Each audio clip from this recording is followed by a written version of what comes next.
Selamat sejahtera kepada cikgu dan rakan-rakan. Hari ini kami akan membincangkan dasar pengangkutan negara. Kami dari grup 5, bab 5.1.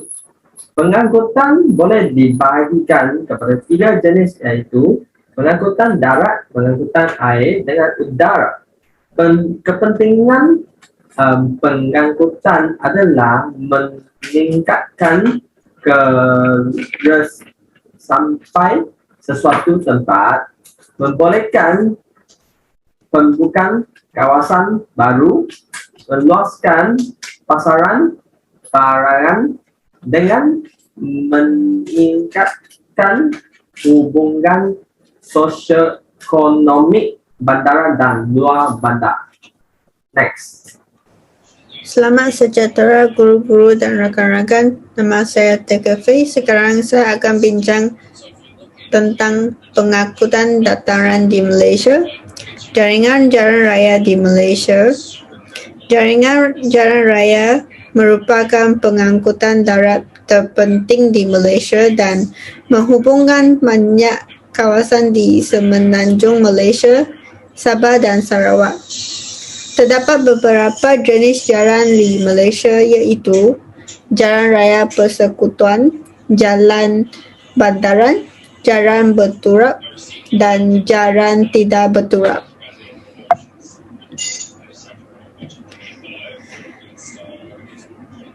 Jaringan jalan raya lebih padat di pantai barat semenanjung Malaysia kerana bentuk muka bumi yang rata, tumpuan penduduk di kawasan bandar, kegiatan ekonomi yang pelbagai.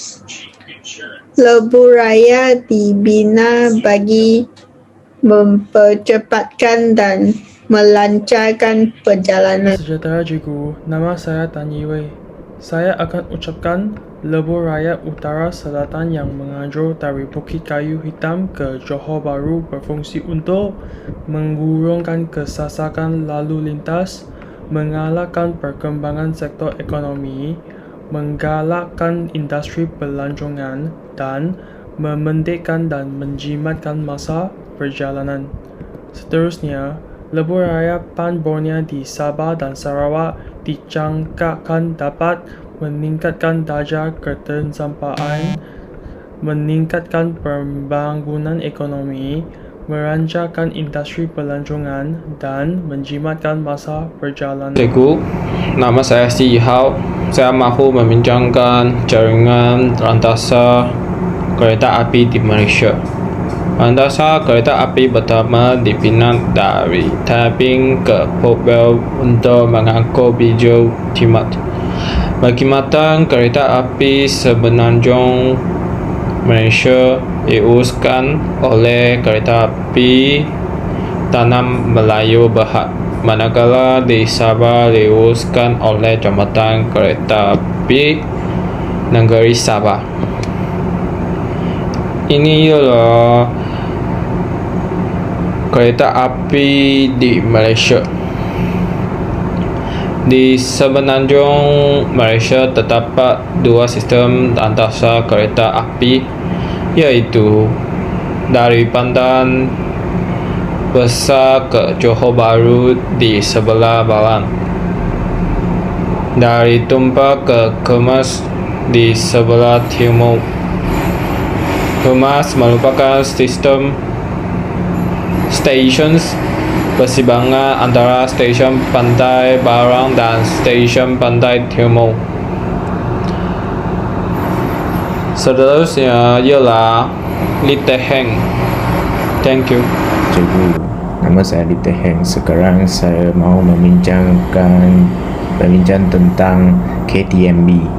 Pada 12 Ogos 2010, KTMB telah memperkenalkan perkhidmatan ETS yang merupakan perkhidmatan tren laju antara bandar yang menghubungkan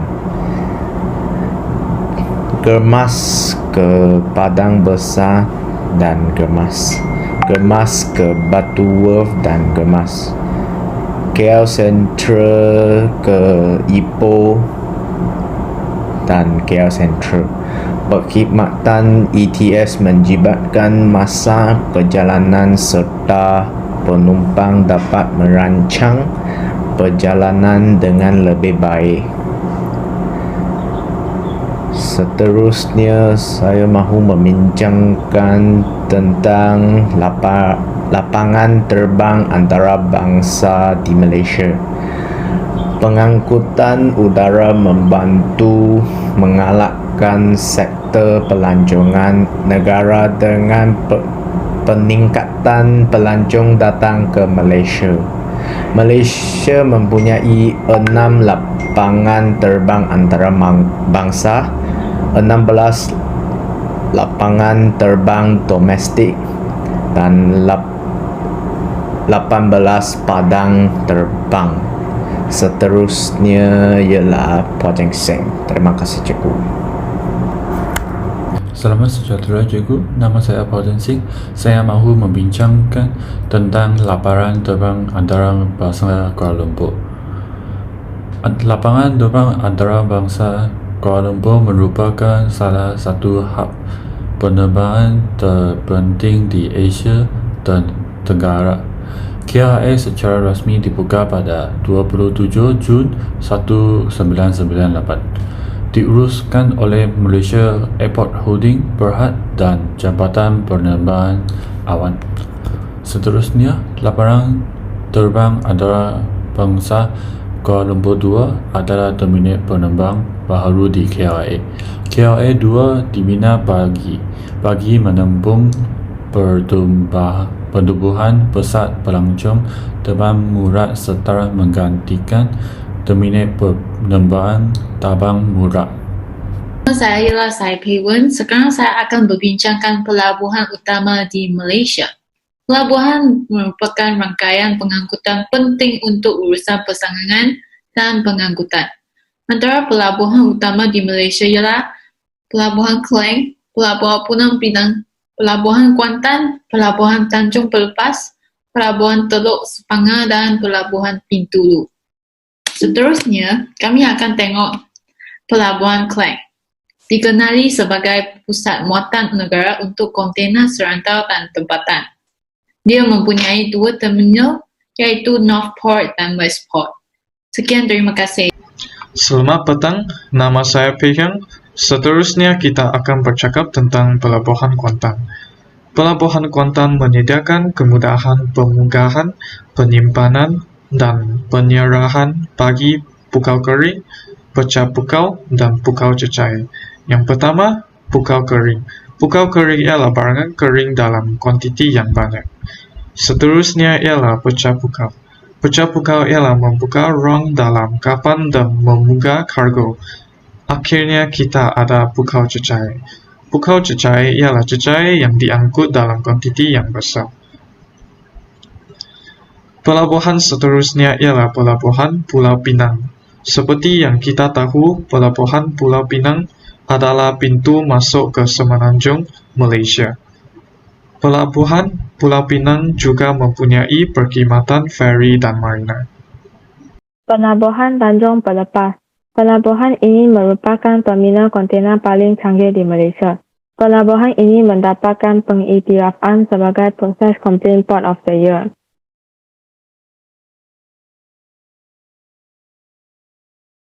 Pelabuhan Teluk Sepanggar. Pelabuhan ini khusus untuk mengendalikan kontena hampir 70% di seluruh Sabah.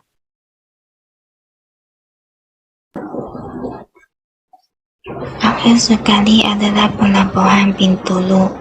Pelabuhan ini merupakan laluan tunggal ekspor utama negara, iaitu gas asli cecair. Sekian, terima kasih.